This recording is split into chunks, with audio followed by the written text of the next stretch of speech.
On fait équipe ensemble, une équipe de feu. Alléluia. Amen. Pour un Dieu qui est vivant. Yes. Et Jean-Claude, bienvenue. Ici, on va écouter deux témoignages des gens qui ont été guéris, transformés dans leur vie.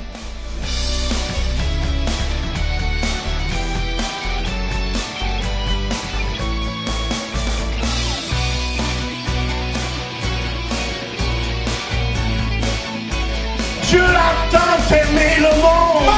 Ce soir, les malades vont être guéris. Et c'est Jésus de Nazareth qui va les guérir. Quelle joie aujourd'hui de vous avoir. Et j'ai avec moi mon copain Jean-Claude Makaka. Amen. Et Yes. on fait équipe ensemble, une équipe de feu. Alléluia. Amen. Pour un Dieu qui est vivant. Yes. Et Jean-Claude, bienvenue. Et aujourd'hui, je veux aussi qu'on parle, on va aller en studio écouter Pasteur Mathieu qui nous parle toujours de l'esprit, l'âme et le corps, mais aussi on va écouter deux témoignages des gens qui ont été guéris, transformés dans leur vie. Mais aussi, Jean-Claude, amen, je veux aussi que tu nous parles comment Dieu s'est révélé à toi un jour. Comment Dieu t'a parlé clairement. Après que tu as donné ta vie à Jésus, je pense, hein? Bien-aimé, il faut que vous soyez dans une église où il y a tous les ministères. C'est-à-dire c'est que bon, ça. le prophétique doit faire partie de ta vie chrétienne. Il ne faut pas mettre ça de côté. Le miraculeux, les miracles doivent faire partie de ta vie. Moi, ma première expérience, oui, c'était la parole de Dieu, c'était la transformation, c'était excitant. Mais un jour, il y a eu quelqu'un qui est entré à l'église à Montréal. C'est un chevalier qui habite en France. Il vient, je venais de me convertir, quelques mois, tout frais, tout flamme.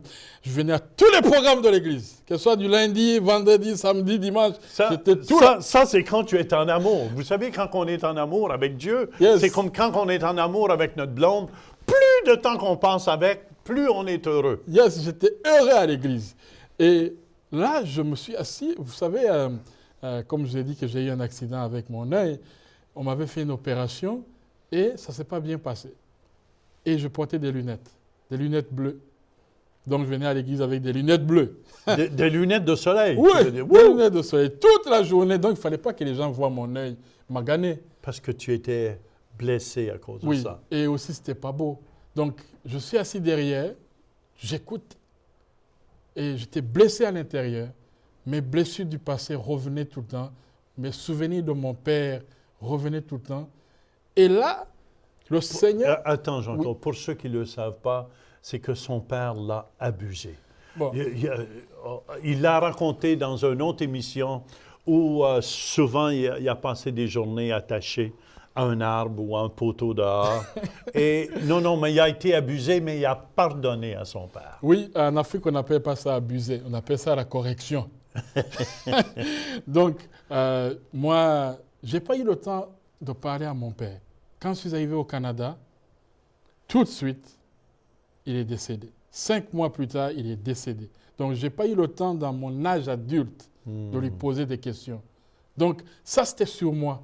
Et ça me pesait, et puis ça me travaillait l'esprit. Ça me faisait mal. Et je n'ai pas eu vraiment un amour du Père. Je pensais que j'allais la voir plus tard, étant grand, mature. On parle, on passe du temps ensemble. Tu n'as pas pu, il était décédé. Il était décédé. Ce déficit est resté là. Donc, le Seigneur arrive avec ce prédicateur. À la fin du service, son message, j'étais pointé du doigt. Il dit, toi. J'ai dit, qui? Toi qui es là-bas. J'ai dit, waouh, moi? Il dit, voici ce que le Seigneur veut te parler. Et là, il me dit, tu as manqué d'amour paternel. Tu as eu des difficultés avec ton père. J'ai la vidéo avec moi, elle date de 2001. Et voilà qu'il me parle que le Seigneur viendra maintenant devenir mon père et qui va transformer ma vie et que je n'aurai plus, je serai plus orphelin. Et il est venu, il a touché moi. Ce jour-là, j'ai senti un amour intense venir sur moi, quelque chose qui changeait en moi. J'ai pleuré, un homme comme moi là, qui n'a jamais pleuré en public. Et je vois que je suis en train de pleurer. C'était impossible d'arrêter. J'ai senti un changement. Et j'ai senti qu'il fallait que je laisse, que je pardonne mon père. Cet amour, cette transformation, le Saint-Esprit était à l'œuvre dans mon cœur. Et quand la Bible dit, quand tu reçois le Seigneur, tout est devenu nouvelle. Les choses anciennes sont devenues nouvelles. Écoute, moi, c'était une réalité à ce moment-là. J'ai senti un nouvel amour pour mon père. J'ai commencé à voir... Puis, il faut comprendre, tu en voulais avant. Oui, tu en voulais. Moi aussi, j'en voulais à mon père parce que c'était un alcoolique. Même, j'ai dit, un jour, je peux être assez gros pour le tuer. Même, c'était à ce point-là la haine qui était dans mon cœur. Parce que je ne pensais pas. Et quand tu as fait, après cette expérience, il y a un amour qui est venu dans ton cœur. Un amour puissant. Je commençais à voir le bon côté. Les bonnes choses que mon père faisait. Il nous amenait en voyage, les bons moments qu'on a passés ensemble, les enseignements qu'il me donnait, le jour de mon départ. Même mes frères m'ont dit, tu sais Jean-Claude, quand tu es parti, du chemin de retour de l'aéroport à la maison, mon père ne faisait que pleurer. Je ne sais pas, peut-être il sentait que c'était la dernière fois qu'il me voyait. Tout ça, c'est commencé à revenir. J'ai dit, waouh! Donc, la haine qui était en moi, la colère qui était en moi, me cachait ces bons moments, ces bons souvenirs. Mais le Saint-Esprit est venu, il a travaillé en moi et j'ai commencé à voir un amour. Un amour pour mon papa. Celui qui aime, la Bible dit, est né de Dieu. Je sais, c'est inhumain de pouvoir aimer.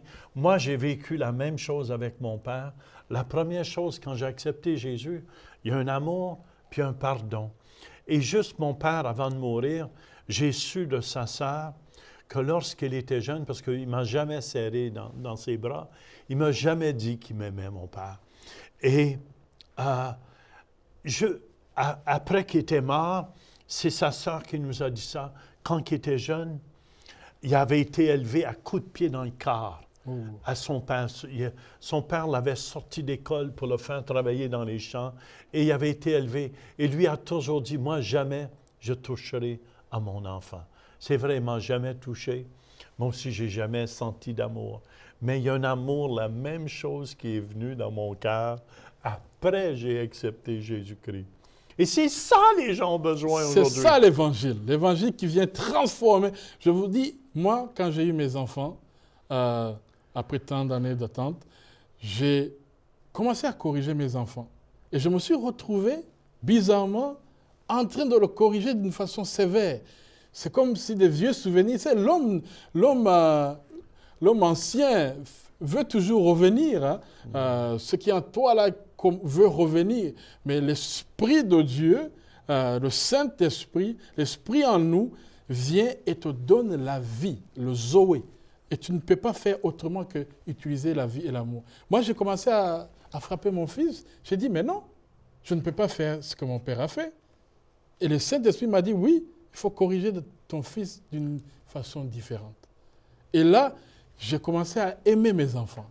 J'ai commencé à leur montrer, à rire avec eux, à danser avec eux, à jouer au basket avec eux. Donc j'ai dit, c'est ça que je vais donner à mes enfants. J'ai senti en moi que c'est ça que l'Esprit est en train de me guider. Donc quand on a la vie en nous, quand le Saint-Esprit vient... Ça ne veut pas dire qu'on est parfait, non. Mais on apprend ensemble. Oui. Condamnez-vous pas si vous avez déjà fait des choses qui ne sont pas correctes, mais on apprend.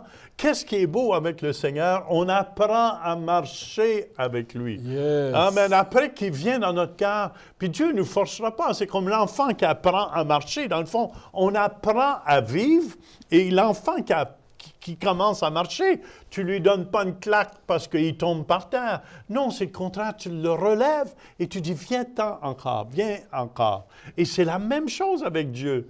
Ça veut dire Dieu t'a enseigné à être un papa tendre. Et aussi, je dois vous donner un témoignage. Ici, là, vraiment, il faut que ceux qui m'écoutent soient attentifs. Moi, je m'identifiais en tant que jeune, en tant que Burundais, comme étant de telle ethnie. J'étais de l'ethnie telle. Et j'ai grandi avec ça.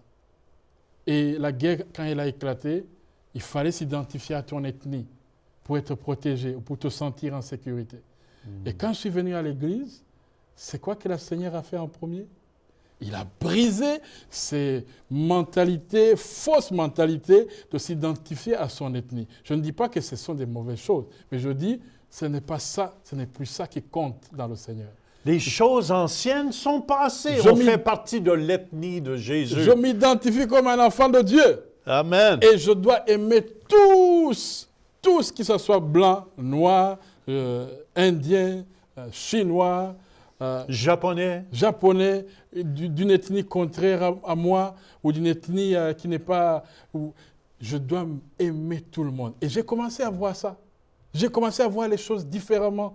J'ai commencé à aimer. Écoute, c'était une transformation réelle. Les gens de mon ethnie ne le comprenaient pas. Je disais, mais non, vous êtes vous êtes en fausse route, vous faites fausse route. Ça, ce n'est pas bon. Il ne faut pas que vous soyez des divisionnistes. Il faut aimer votre frère. C'est les choses comme Martin Luther King disait, il faut que nous soyons un seul peuple. Il faut que nous soyons les mêmes. C'est seulement possible que quand tu as l'amour de Dieu, que quand tu vois comme Christ nous voit. C'est donc vrai. Hein? Si on n'a pas l'amour de Dieu, dans le fond, c'est pas qu'on est meilleur que d'autres, mais l'amour de Dieu a tellement été grand pour nous, Jean-Claude, que quand cet amour est venu dans nos cœurs, elle nous a transformés. Et c'est pour cette raison. On ne se dit pas meilleur que vous à la maison, mais on vous dit que Jésus qui est en nous est beaucoup plus grand que nous. Et c'est lui qui nous a appris à aimer comme ça, Jean-Claude. Amen. Et il faut aussi apprendre à être rempli du Saint-Esprit. Vraiment, ça c'est important que pendant que tu pries, pendant que tu cherches, tu es en méditation, que tu cherches à être rempli du Saint-Esprit en permanence. Parce que le Seigneur va venir te révéler quelles sont les choses dans ton âme que tu dois changer. Quelles sont les nouvelles directions que tu dois prendre. Quels sont les amis dont tu dois te séparer. Quelles sont les saisons que tu traverses. Donc ça, c'est quand tu es permanemment rempli du Saint-Esprit. Et même la Bible dit, soyez remplis du Saint-Esprit. C'est un commandement. Et même Jésus, avant de monter au ciel, il a dit, restez ici, jusqu'à temps vous soyez revêtus de la puissance d'en haut. Et sans cette puissance, on ne peut pas voir les miracles. On ne peut pas voir les gens transformés. Dans le fond, c'est nos paroles qu'on vous partage aujourd'hui, mais c'est des paroles qui sont remplies de vie. Et ceux qui reçoivent cette vie sont transformés par la puissance du Saint-Esprit, Jean-Claude. Comme vous le dites souvent, ce n'est pas des discours vains ou philosophiques, mais c'est la démonstration de la puissance du Saint-Esprit. Quand il y a un message qui sort avec puissance, les gens y croient à celui qui est derrière le message. Il faut qu'il y ait une démonstration de ce que nous sommes en train de prêcher. Je me rappelle quand je vous suis sur la route et que je vois des miracles, des guérisons, des gens qui sont touchés, qui sont prêts à faire tout ce qu'on leur demande, c'est parce qu'ils ont été touchés. Ça me fait penser, on était à Granby, je pense, la semaine passée, et la dame ne pouvait pas bouger son cou, ne pouvait pas bouger comme sa tête et tout. Elle était brochée, je pense, et tout. Et là, je me souviens, on a juste prié pour elle. Et après, la dame bougeait, mais elle ne croyait pas qu'elle pouvait bouger comme ça. Puis elle était là, puis amen. Juste quand Dieu vous touche, on est transformé à jamais. Amen. En tout cas, Jean-Claude, on pourrait continuer, mais si vous voulez ensemble, Pasteur Mathieu continue toujours sur l'homme. On est fait de 3 choses.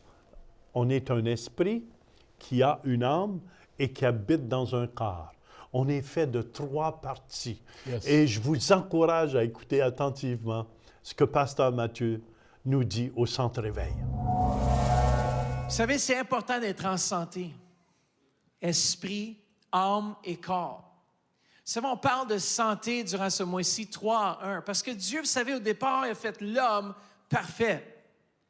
Il avait créé l'homme sans erreur, sans faute. Il était parfait en esprit, en âme et corps. Il y avait une synchronisation incroyable. Et au moment où le péché est rentré, l'âme est devenue souillée. L'esprit est devenu mort. Et on avait besoin d'un sauveur. Et Jésus-Christ est venu mourir sur la croix pour chaque personne, pour chacun d'entre nous, afin qu'en acceptant Jésus-Christ, on puisse avoir le don de la vie éternelle. Alors, lorsque notre corps est fini, notre esprit va un jour aller retrouver son maître. Est-ce que vous êtes prêts pour ce jour, ce matin?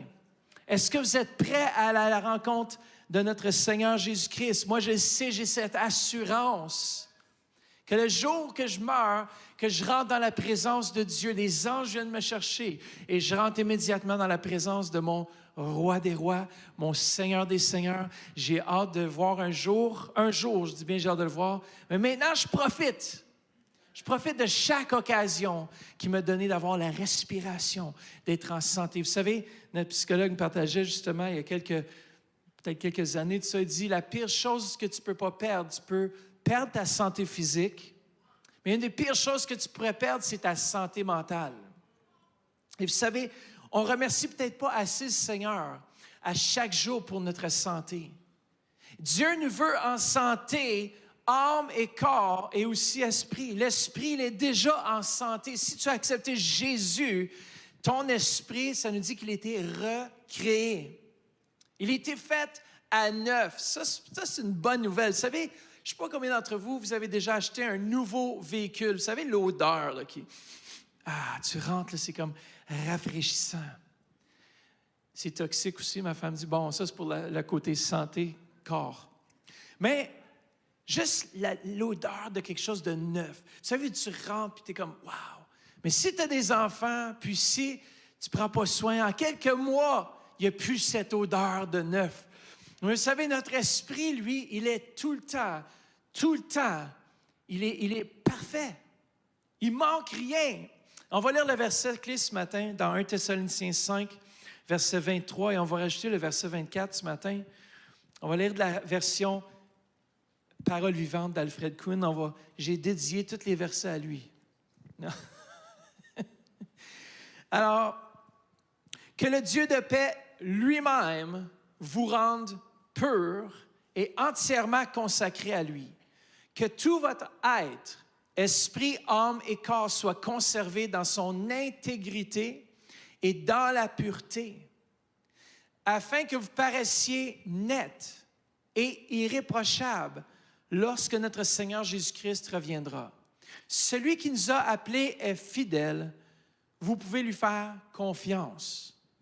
Il le fera et mènera à bonne fin l'œuvre commencée en vous. Il est fidèle. Mais la Bible ici confirme qui est-ce qui fait la purification? Qui est-ce qui se sanctifie? Ça le mentionne au départ de la première partie du verset, que le Dieu de paix lui-même,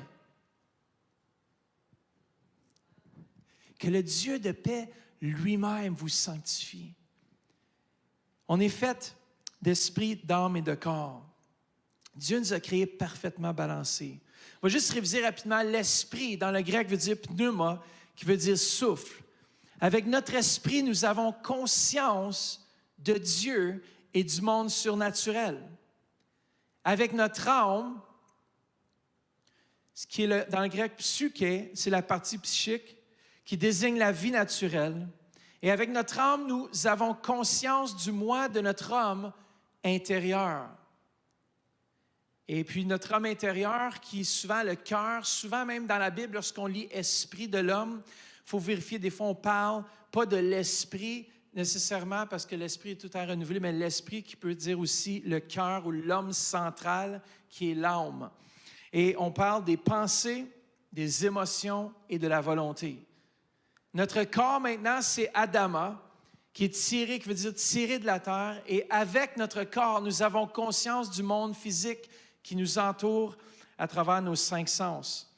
J'espère que vous êtes regardés dans le miroir ce matin et que vous avez bien peigné vos cheveux.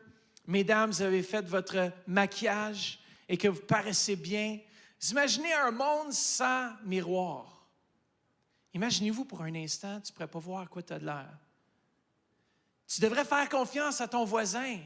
Imaginez, mesdames, pour vous maquiller, chérie. Je suis correct, là? J'en mets un petit peu plus, là. Oui, un petit peu plus à gauche, à droite, à gauche, à droite. Hein? Mettre le eyeliner, mettre les faux cils. Peu importe. Vous imaginez le scénario, pas de miroir, jamais de miroir. Mais le miroir fait en sorte qu'on peut voir une réflexion de qui nous sommes, de ce qu'on a de l'air. Et on a vu aussi que la parole de Dieu est le miroir et reflète ce que nous sommes dans notre esprit. Si vous voulez savoir à quoi vous ressemblez dans votre être recréé, faites juste reprendre le miroir de la parole de Dieu et vous pouvez voir dans ce miroir que vous êtes fait à l'image de Dieu. Mais il y a un lien qui est incontournable et c'est celui de l'âme. On ne peut pas passer à côté, malheureusement. On a une âme, puis cette âme-là a une volonté libre. Vous êtes libre de choisir le bien et libre de choisir le mal. Comme il y a un combat entre l'esprit et le corps, et l'âme est là au milieu, et il doit faire une décision. Il doit soit s'appuyer sur ce qu'il voit, ce qu'il ressent, ou s'appuyer par la foi dans la parole de Dieu, qui dit que par ses meurtrissures, nous sommes guéris. Ouais, mais mon corps ne ressent pas la guérison. On doit s'appuyer sur la parole de Dieu, et c'est un choix. Mais malheureusement, l'âme est là, pas malheureusement, l'âme est là, et puis on a un choix de choisir entre les deux. D'ailleurs, j'ai dit, c'est la valve. C'est vraiment la valve, c'est l'âme qui décide le montant du courant qui va passer dans nos vies. Avec mon âme, je décide d'accepter la vérité de la parole et d'aligner mon âme avec mon esprit. Je ne sais pas si vous avez déjà conduit, moi je me rappelle, mon premier véhicule, c'était un standard. C'était pas un automatique, vous savez, les automatiques, tu mets au D, au drive, puis tu avances. Mais j'avais le stick shift, là. Et je me rappellerai au début, lorsque j'apprenais, que j'essayais de rentrer les vitesses, puis j'étais pas tout à fait au fond. Tu sais, ça griche, là. Tu as déjà fait ce qui peut avouer, là, comment les hommes aussi, je suis sûr que tu l'as déjà fait. Au départ, c'est difficile. Tu dois apprendre à manier le véhicule standard. De la même chose, ton esprit, ton âme, c'est comme une boîte à vitesse. Et une fois que ton âme saisit par la foi les vérités qui sont dans la parole de Dieu, dans ton esprit. D'ailleurs, j'ai une photo. L'esprit, c'est comme la locomotive. Et la locomotive, elle, c'est elle qui a toute la puissance. C'est elle qui conduit le vent. Alors, notre âme, il doit s'aligner, il n'a pas le choix. Il doit s'aligner avec notre esprit. Et c'est là qu'il y a une décharge. C'est là qu'il y a une connexion. Il faut qu'on aligne nos pensées avec celles de Dieu. Il faut aligner nos pensées avec ce qu'il a déjà prévu pour nous. Quelles sont vos pensées présentement? Merci, Pasteur Mathieu. C'est excellent, excellent, Jean-Claude. Et je pense que c'est important qu'on puisse comprendre ces principes-là. Et c'est important aussi que vous vous acceptiez à l'étape où vous êtes rendu. C'est vrai que l'âme prend le temps de changer. Il y a le vieil homme qui veut toujours se battre pour revenir. Tes anciens... des comportements. Il y a des comportements qui reviennent. La colère, l'emportement, quelqu'un qui s'emporte facilement. C'est sûr que ça va revenir de temps en temps. Ça revient chez toi des fois? Ben, il y a des fois, tu sens des bouffées de chaleur que tu aimerais exprimer. Tu aimerais donner les 5 ministères? Les 5 Pasteur Turpin m'a appris c'est quoi les 5 ministères. Donc, vraiment, c'est normal. Acceptez-vous, le Seigneur, le Saint-Esprit est à l'œuvre. Et écoutez bien, puis ça c'est important qu'est-ce que tu dis. Le Seigneur nous aime là où on est rendu. Là où on est, Dieu nous aime, Jean-Claude. Amen. Yes, yes. Dieu nous aime dans notre cheminement. Vous avez 1 sur 10, vous êtes là 1 sur 10 dans votre foi, mais acceptez que vous êtes à 1. Amen. Après 1 vient 2. Après 2 vient 3. Mais acceptez, dites merci Seigneur, là où je suis rendu dans ma foi. Et on a prié aussi, Jean-Claude, à Granby, pour 2 personnes. On va aller écouter, si vous voulez, ensemble, 2 témoignages des gens qui ont été guéris par la puissance de Jésus. On écoute ensemble et on vous revient. Moi, j'avais une douleur à la hanche gauche. J'ai déjà été opéré dans la hanche droite, puis une hanche de plastique, de céramique. Puis là, je serais obligé de me faire opérer dans l'autre parce qu'elle est presque pareille comme l'autre. Fait que là, elle me dit, monsieur, comment il s'appelle? Monsieur Jean Turpin. Turpin, il a prié pour moi. Puis il a posé les mains, puis j'ai senti une chaleur. Et puis, je ne sens plus de mal. Amen. Amen. Fait que, je pense que le 17, le 17 à soir, mais je suis certain que c'est guéri, puis il n'y aura pas besoin de faire opérer l'autre. Amen. Merci au Seigneur Jésus. Merci. Amen, amen. Amen, amen. Amen. Bonjour, je m'appelle Evelyne Pelletier. Je travaille au grenier Joseph sur du ciment. L'humidité et tout me donnait des raideurs dans les jambes, des raideurs dans les hanches et des raideurs dans le genou droit qui faisaient que ça me rendait inconfortable. Aujourd'hui, le pasteur Turpin a prié avec Jean-Claude pour ma guérison que j'ai reçue parce que j'ai pu lever les jambes. Je sens des picotements de fraîcheur partout qui me fait que ça m'allège, que j'ai plus de lourdeur, que ça me facilite pour les mouvements quand je marche ou quand je fais certains exercices. Je rends gloire à Dieu, je remercie le Seigneur et je la prends entièrement dans mon corps au nom de Jésus.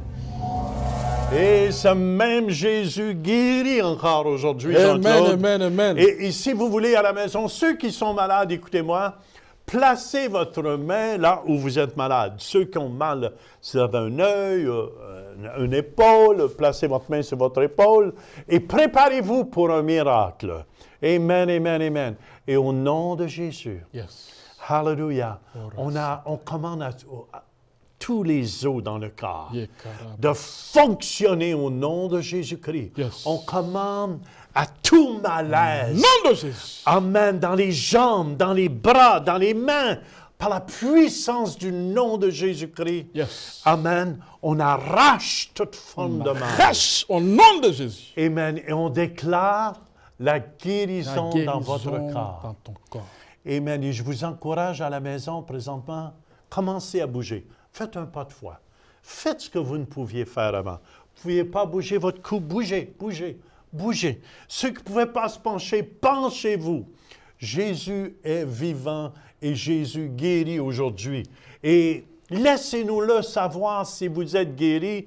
Téléphonez-nous au numéro qui passe au bas de l'écran. Yes. Jean-Claude, merci d'être C'était un venu plaisir avec d'être nous. ici, Et Pasteur Turpin. c'est bon d'avoir un homme de foi comme Jean-Claude avec moi. Et on vous dit à la prochaine. À la prochaine. Cette émission vous a été présentée par le Centre Réveil Québec, situé au 5100 Boulevard des Galeries à Québec. Les pasteurs Jean et Louise Turpin vous invitent tous les dimanches matins à 11h à vous joindre à nous en direct d'Ottawa pour un temps de louange et d'enseignement. Pour plus d'informations, veuillez composer le 1-877-273-8345 ou visiter notre site web à centreréveil.com. Visitez le site web centreréveil.com pour participer à nos services en direct. Pour un don mensuel de 20 $ ou plus, vous pouvez faire vos dons en ligne avec Visa et Mastercard ou un chèque par la poste. Et nous apprécions votre soutien. Ici, on va écouter 2 témoignages des gens qui ont été guéris, transformés dans leur vie. J'étais pointé du doigt. Toi! J'ai dit, qui?